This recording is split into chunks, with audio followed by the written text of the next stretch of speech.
Malam ini akan ada cerita tentang pengalaman seram seorang teman ketika sedang berlibur di Bali bersama sang istri. Liburan yang seharusnya menyenangkan malah jadi menyeramkan.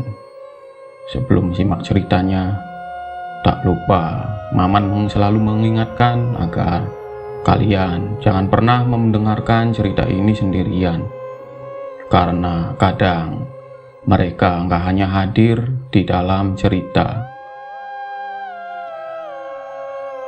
Bali, salah satu destinasi wisata dunia.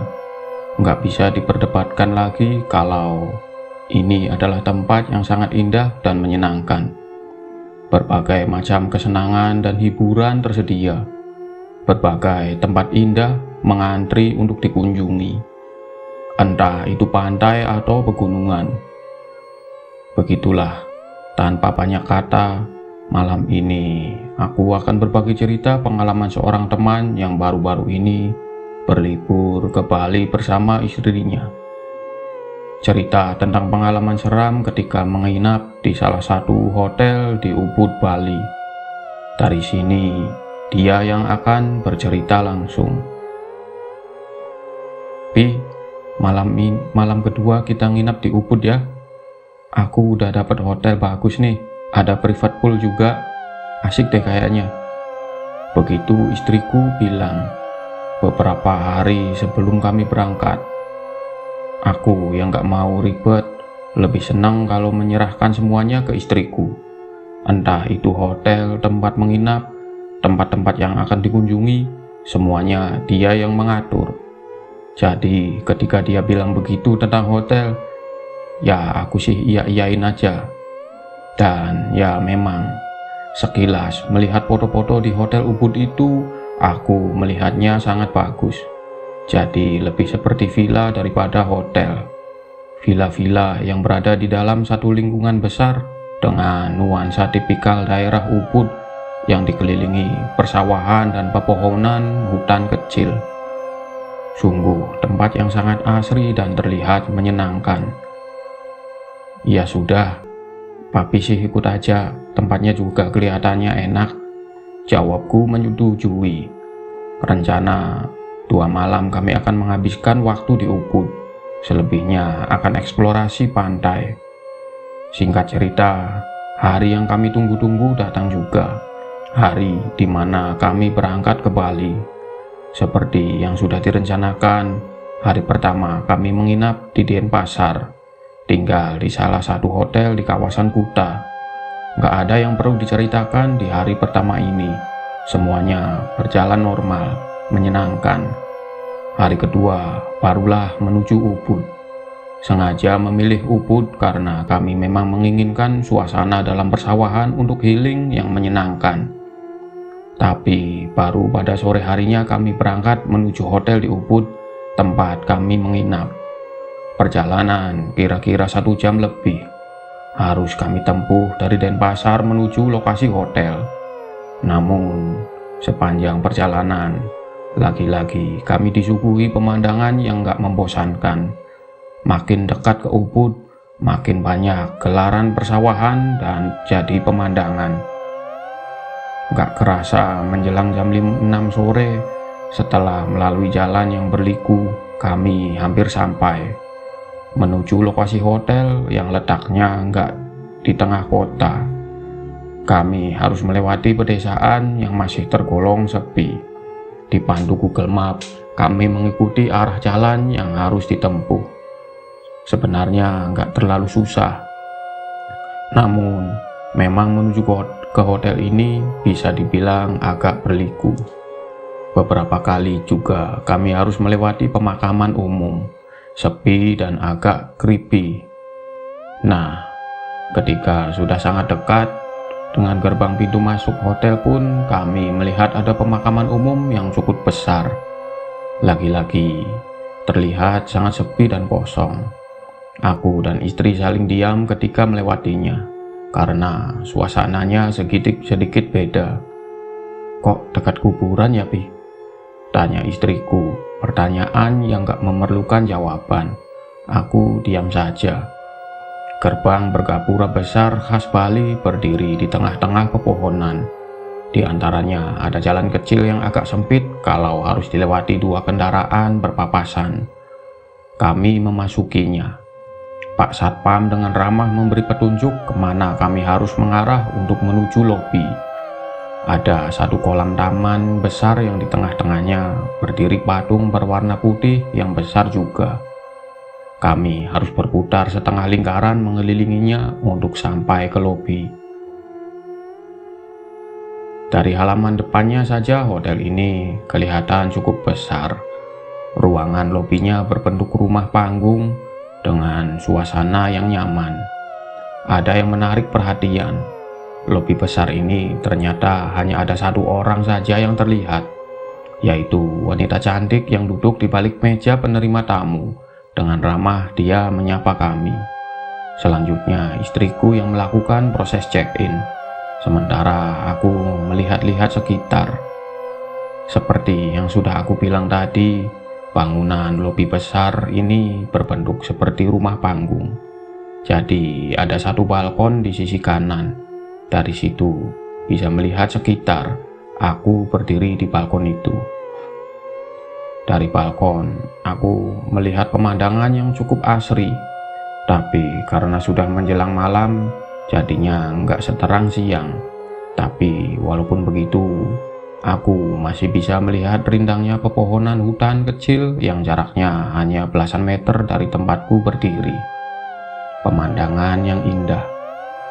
Dari tempat ini, aku melihat ada jalan kecil yang terlihat hanya untuk pejalan kaki atau sepeda. Jalan kecil ini menuju, aku nggak bisa melihat dengan jelas menuju kemana.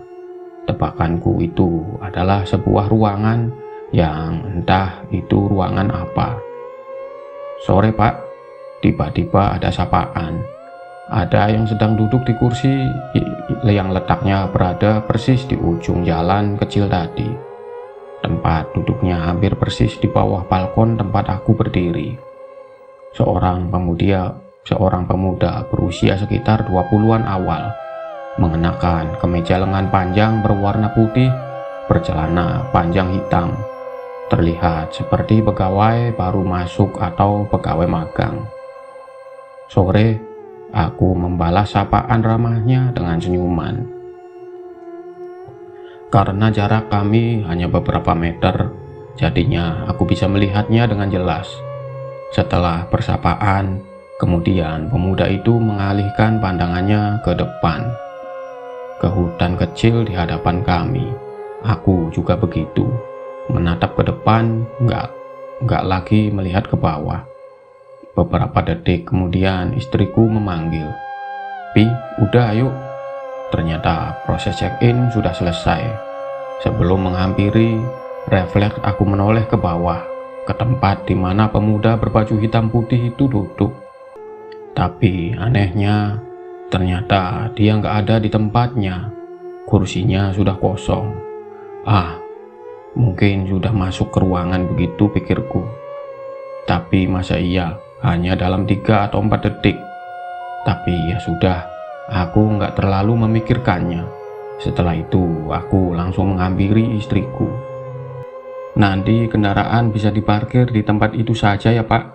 Petugas kami yang akan mengantarkan Bapak dan Ibu menuju kamar."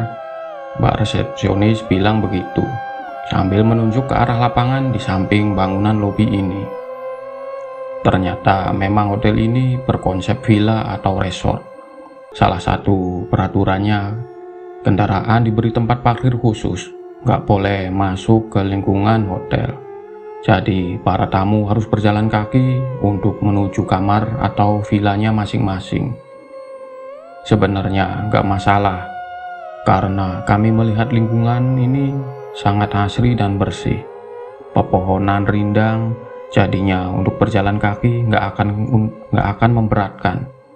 Dan karena kamar yang kami dapat letaknya nyaris di ujung, jadinya sepanjang jalan bisa menikmati pemandangan. Benar, hotel ini sangat luas. Jumlah kamar dan villanya cukup banyak.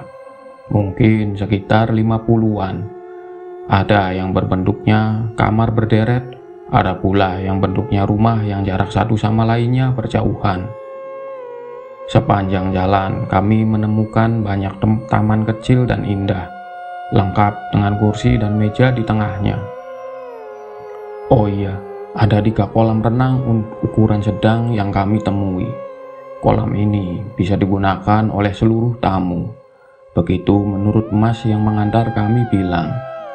Walaupun hari sudah agak gelap, tapi kami masih bisa melihat semuanya dengan jelas.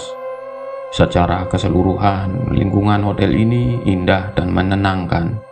Tempat yang sangat pas bagi kita untuk healing. Itu Mas kamarnya.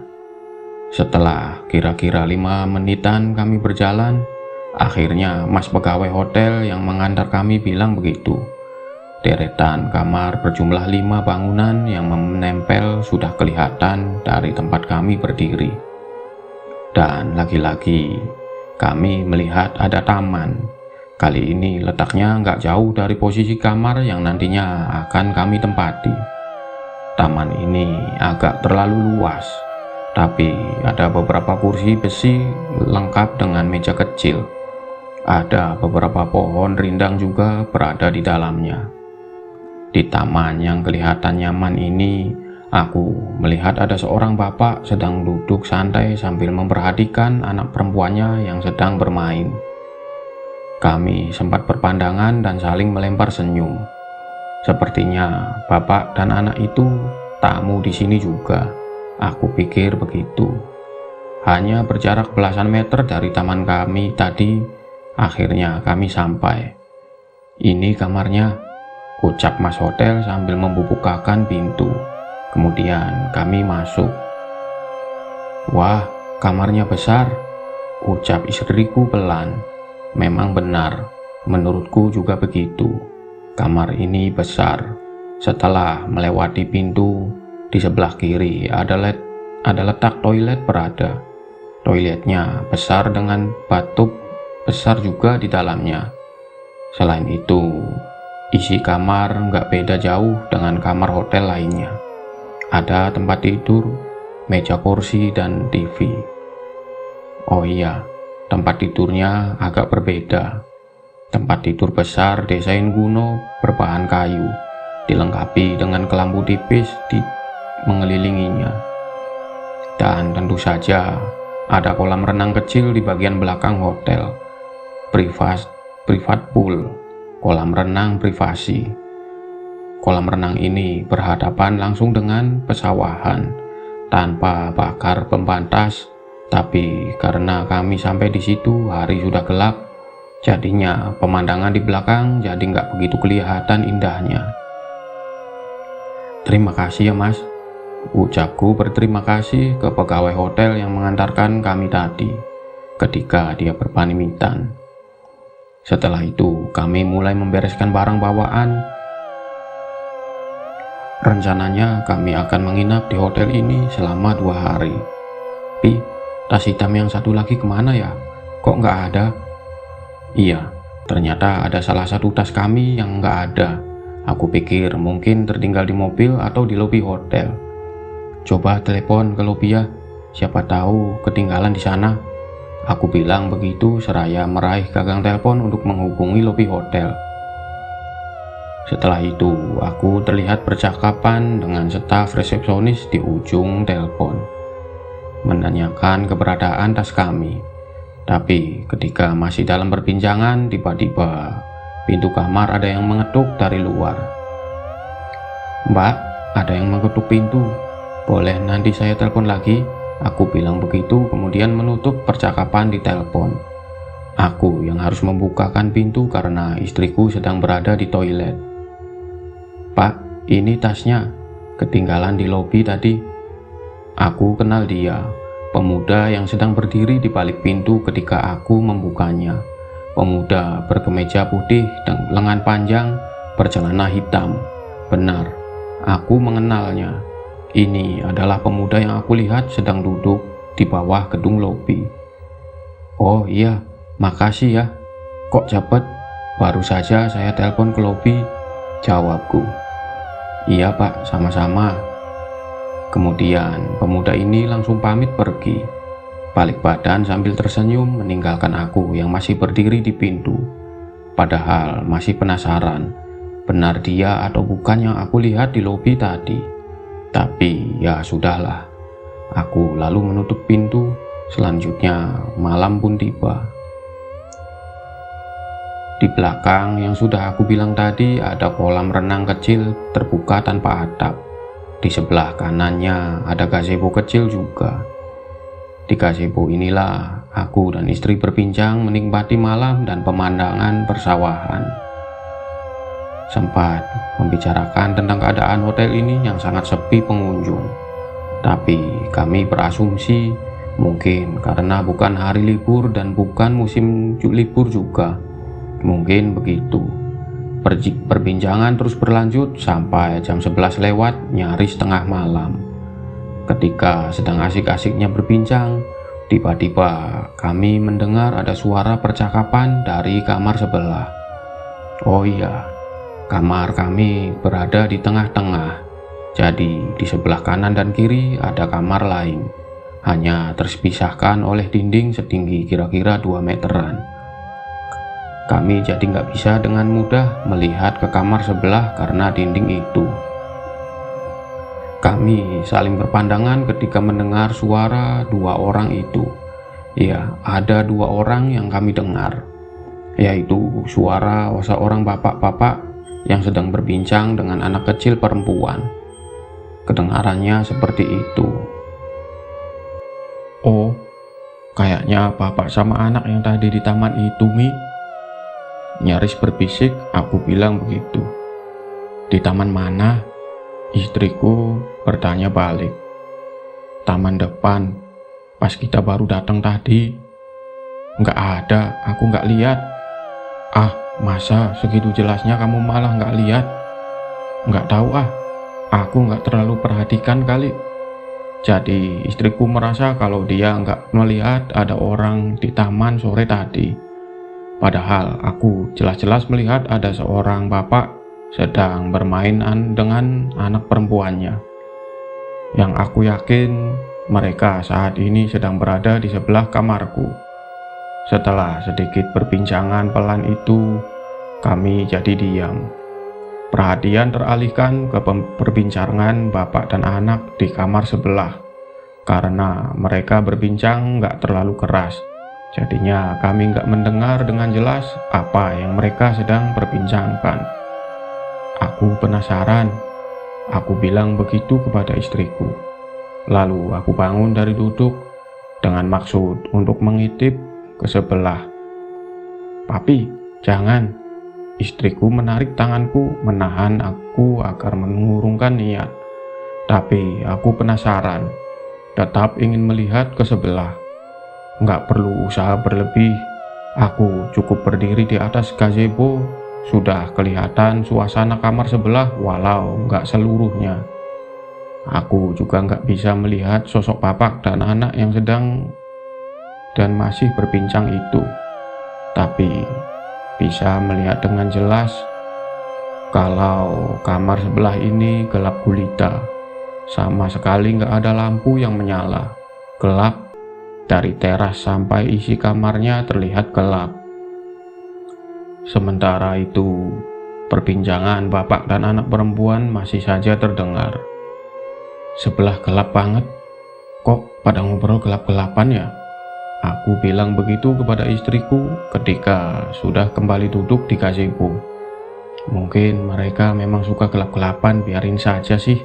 Lagian ngapain juga papi ngintip-ngintip segala. Sungut istriku.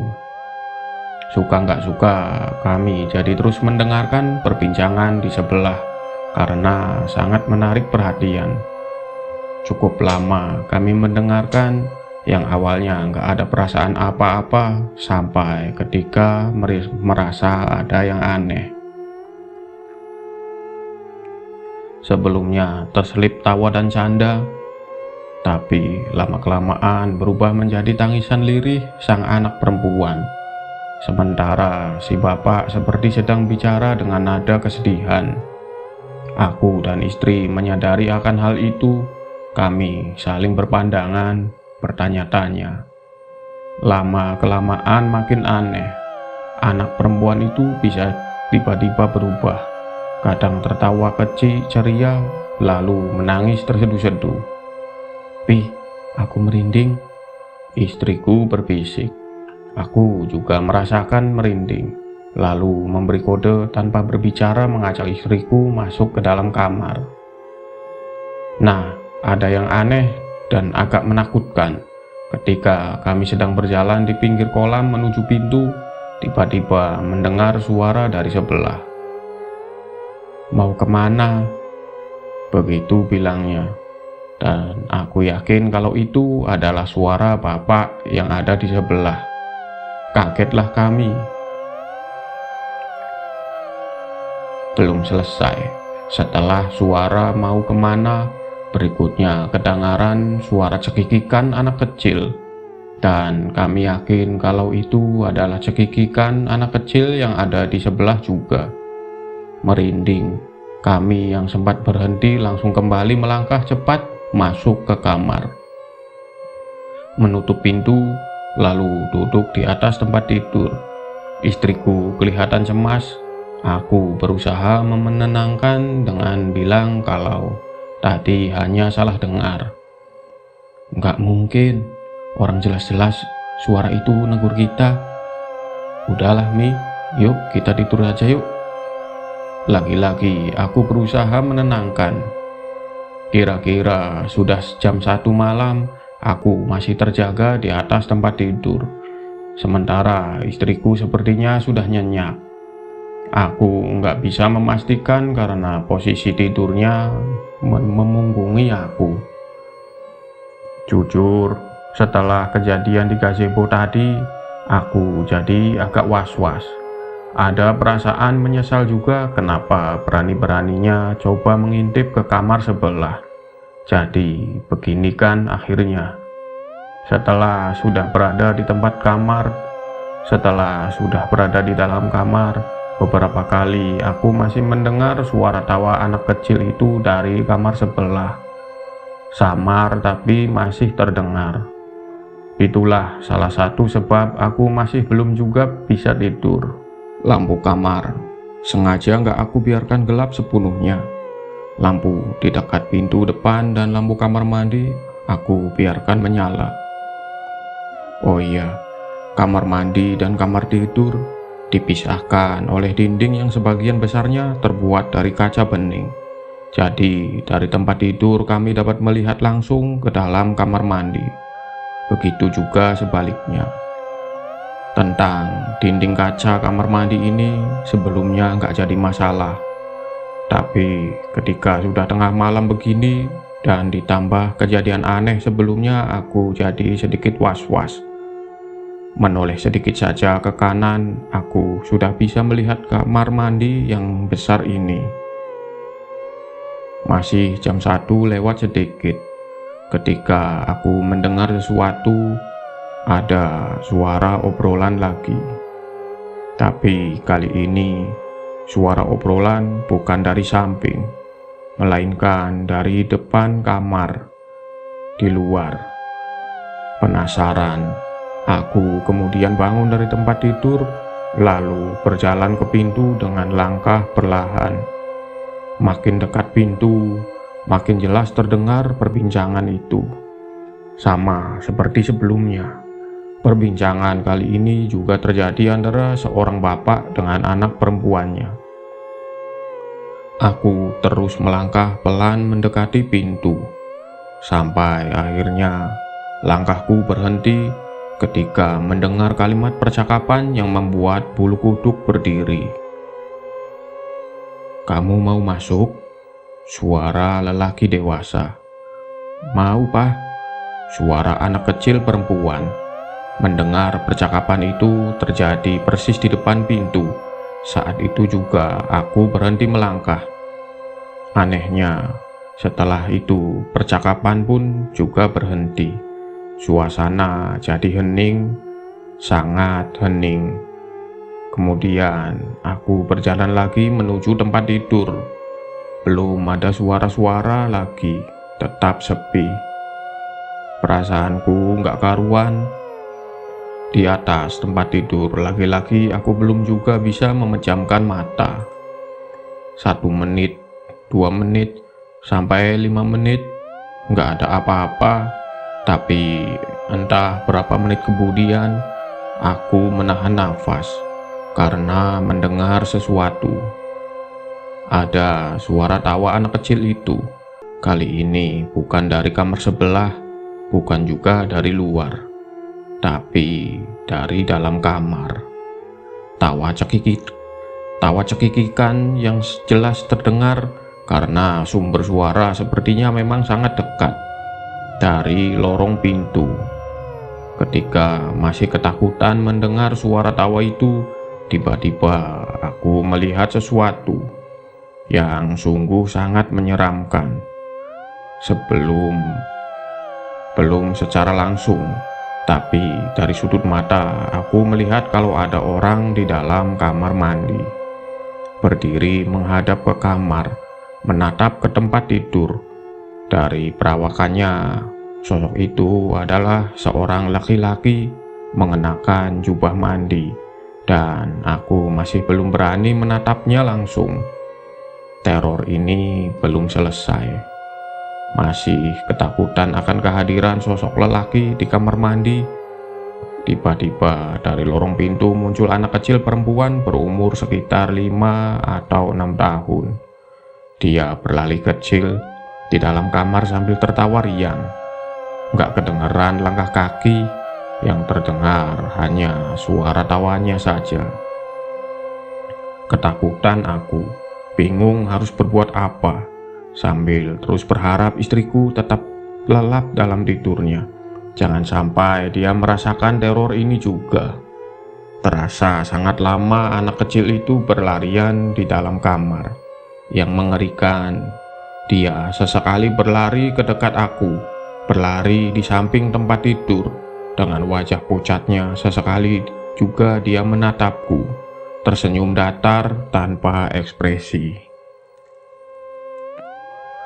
Sampai akhirnya anak kecil itu berhenti berlari. Dia berhenti di pojok kamar samping lemari TV. Dia diam di situ, berdiri dalam remang gelap, menatap ke arahku. Dan entah apa yang ada di pikiran, tiba-tiba aku menoleh ke arah kamar mandi. Di dalam kamar mandi masih terlihat sosok bapak berjubah mandi itu masih dalam posisi yang sama. Diam menatap ke tempat tidur. Di titik inilah nyaliku goyah. Nggak bisa berbuat apa-apa selain berdoa. Sambil memejamkan mata, aku meminta pertolongannya. Tiba-tiba istriku membalikkan badannya lalu memeluk erat. "Papi." Dia menyebut namaku dengan suara gemetar ketakutan. "Berdoa, Mi," bisikku. Saat inilah aku baru sadar kalau ternyata istriku juga mendengar dan melihat semuanya. Cukup lama kami berdoa sambil terpejam. Sampai akhirnya beberapa saat kemudian aku berani membuka mata. Sosok seram bapak dan anak itu sudah nggak ada. Sudah nggak berada di dalam kamar lagi. "Sudah nggak ada, Mi. Pi, kita harus pergi dari sini. Aku nggak mau, serem, Pi." Istriku bilang begitu. Ya sudah, tanpa berdebat aku langsung setuju. Bergegas kami berganti baju lalu keluar kamar, pergi menuju kendaraan. Selesai? Belum. Perjalanan dari kamar menuju parkiran kendaraan cukup jauh, kurang lebih 5 menit berjalan kaki. Selama perjalanan sangat sepi, karena memang masih jam 2 pagi, ditambah hotel yang sepertinya sepi penghuni. Kami berjalan cepat bergegas agar sampai tempat parkir. Entah ketika sudah berapa menit berjalan, kami yang tadinya hanya bergandengan tangan, tapi tiba-tiba istriku memeluk erat, kembali terlihat ketakutan. "Sebelah kiri, Pi, balkon atas." Istriku bilang begitu. Aku refleks menoleh ke tempat yang dia maksud. Benar, di salah satu villa bertingkat, tidak di atas balkon. Di atasnya ada berdiri sosok bapak-bapak berjubah mandi dan seorang anak kecil perempuan. Sosok yang sepertinya tadi mampir ke kamar kami. Mereka berdua berdiri memperhatikan dalam remang gelap.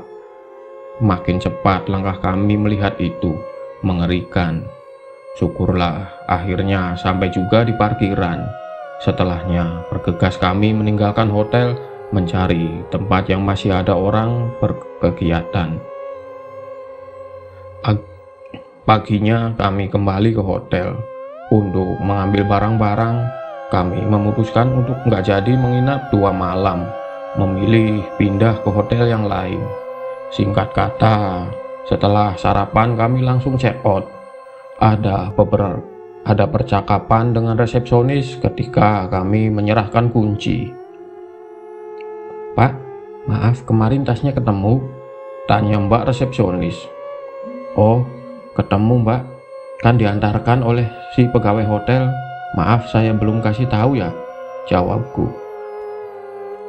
"Oh, begitu ya Pak. Maaf Pak, Bapak ingat pegawai hotelnya siapa?" tanyanya lagi. "Sepertinya pegawai magang Pak, berseragam hitam putih," jawabku lagi. Oh, baik Pak." Mbak resepsionis ini kelihatan aneh. Bicaranya gugup, nggak tahu kenapa. Tapi kami nggak ambil pusing dengan itu. Cuma ingin cepat pergi dari hotel menyeramkan ini. Setelah selesai, kami lalu kembali ke mobil dan langsung pergi. Tapi masih penasaran, aku merasa ada yang nggak beres. Sebelum keluar, di pos satpam aku berhenti lalu turun dari mobil. "Pak, kemarin di sini ada karyawan magang yang berseragam hitam putih. Sekarang orangnya di mana ya? Saya cuma mau berterima kasih karena udah mengantarkan tas saya kemarin malam," tanyaku kepada Pak Satpam. "Wah, di sini sudah lama nggak ada pegawai magang Pak. Nggak ada juga karyawan yang berseragam hitam putih. Mungkin Bapak salah lihat kali. Kalau ada, saya pasti tahu." Begitulah jawaban dari Pak Satpam.